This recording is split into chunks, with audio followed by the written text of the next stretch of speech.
Hello, this is Vay's Projects video ButterBot 1.13, and I think I have a solution to the problem from last time.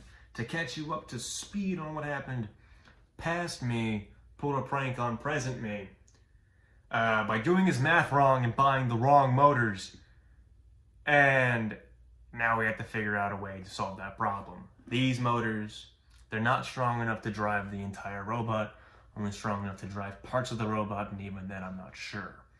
So, we need to figure out a way to design the robot where the motors can be easily interchanged. 1. 2, we need to figure out a way to design the robot where the motors can possibly add more torque without using gears. And that's a big thing there. And it's no real reason other than I am a little bit against gears for this project.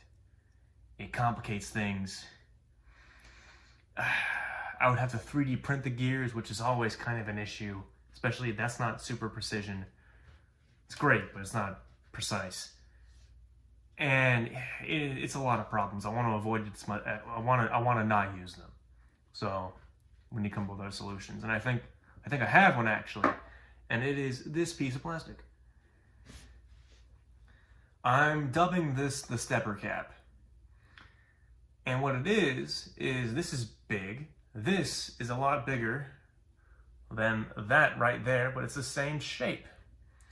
You put this on top of it, like so, and you have a bigger shaft for this. Now you're thinking, well, that's cool and all, but that doesn't solve your problems. And that's where you're wrong, because this solves actually all of my problems. Because this being so large, it has first off, it has an obvious center of rotation. But this being so large, I don't have to put this on there. I could make another piece of this, change out the inside a little bit, and fit a different motor in there. All the while, this fits into the same link. So if I want to change out the motors, I don't have to change any part of the actual bot. I just need to change this one piece, which is nice. Which means I can futz around with things I get from the DVD player, things I find on the road or whatever. I can make some mistakes, and this allows for mistakes and quick troubleshooting of those motors, which is nice. It means I don't have to measure them or anything. I can get away with a lot more with this design. Adding on to this, I could put one here, but I could also put a hole on this side and put a second motor on it. And for those of you who don't know, and this might be a controversial statement for some, DC motors are torque additive. If you have two DC motors driving the same shaft, it does essentially double the torque on the shaft.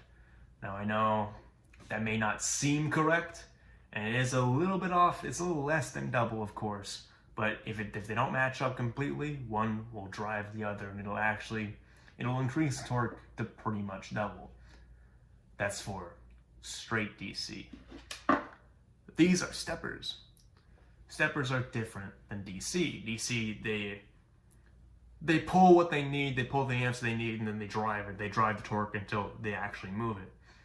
How steppers work, they receive a pulse from whatever it is that pulls out the maximum torque to move whatever it is in that one spot. And then they don't pulse, and then they pulse, and they don't pulse. I know that DCs are additive because the DC signals work together to move it however much it needs to move. And they just sync up a little bit. Pulses are, the maximum. So if you have two of the maximum, there's no measurement for how much it would need, and then actually doing it, it just gives it all the time.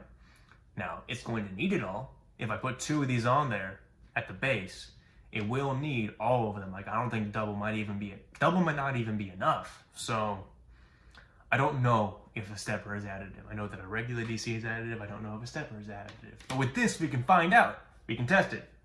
So that is the plan for now. I think this was a good move.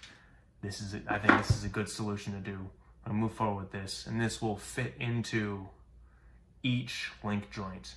So this is a double D profile. This double D profile will fit into each link joint, and that's how it'll drive. I think that's good. So we have this catted and printed, of course, because I'm holding it. I still gotta finish up catting for the rest and then print them on that. And yeah, next time I'll show you guys the CAD models and a little bit of how I do the 3D printing software. Until then.